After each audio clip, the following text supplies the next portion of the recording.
How did you feel as though your boys responded to Friday night's performance? Yeah, as you said, the response in the first quarter, outstanding. What we have 36, something like that. Probably the back end of the quarter. I don't know. It was a really solid quarter. I walked into halftime. We were just playing the right way, and then it was.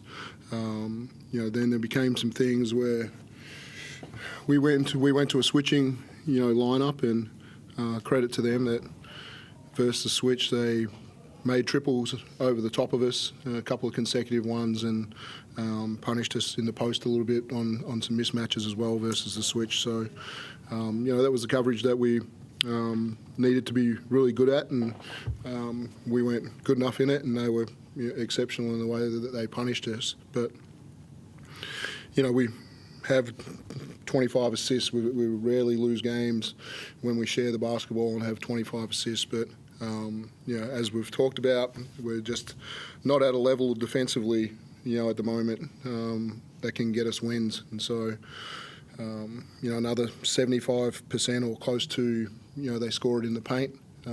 So just how we're protecting that area, we're doing a little bit better from the three-point line than, the Brisbane game, but right now, we just can't stop people in the paint.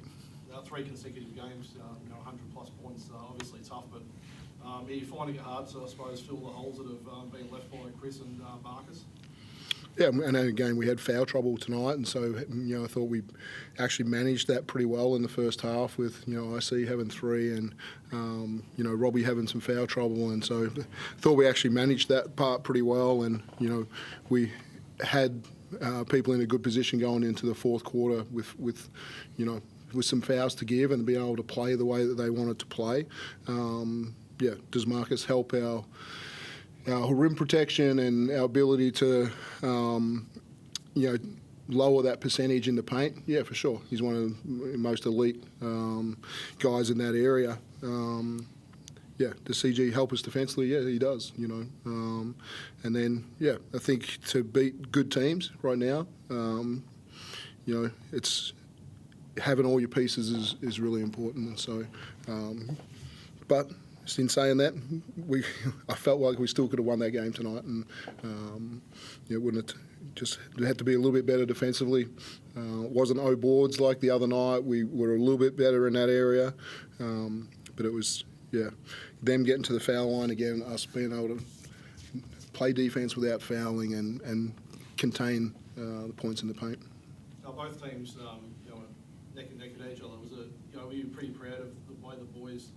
Come back when they're 8 points down, midway in that fourth? Yeah, there's a lot of moments to be proud of in the game, for sure. But again, right now it's not good enough for us. It's not turning into wins. Those 2 injured players, will they be back for the open air game? Yeah, we got 8 days until that. So that's the goal is to have them back. Whether that's guaranteed at any point, we haven't seen them practice. So hopefully they can get into some good practice and be ready. Is it going to be handy having such a break? I think it's Monday week, isn't it?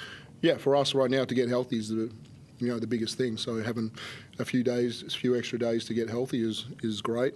But yeah, we got tough games coming up, and every game's a tough game right now. So we can't believe that that's the answer.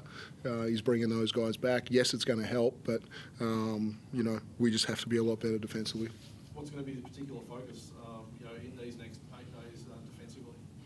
Yeah, just being locked in.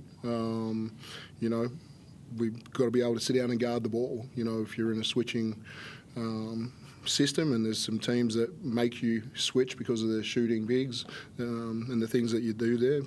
Have we got the physicality to drive people outside of the position that they want to get?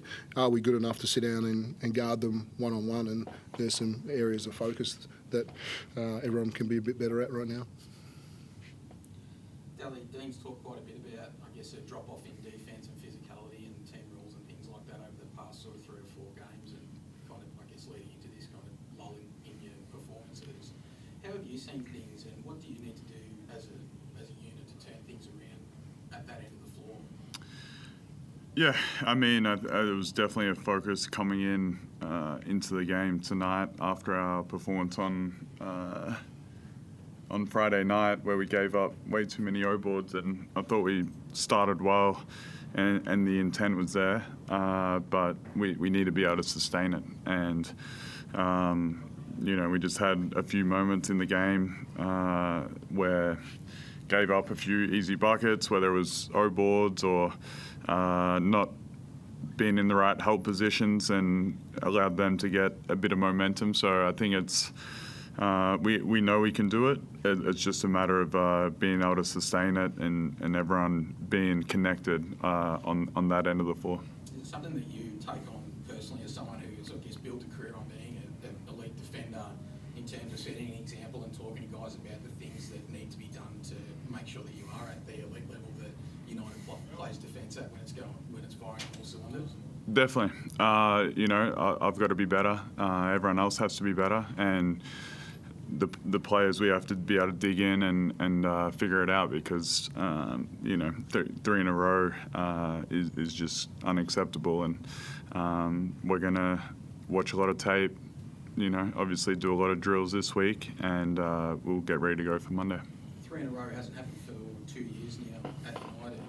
What's the mood like among the group? Well, everyone's pretty pissed off, as we should be, and there's no one to blame except for ourselves, and we're going to have to respond, and we're going to have to hold each other accountable. Everyone's going to have to do their job, and I'm confident that we'll be able to do that.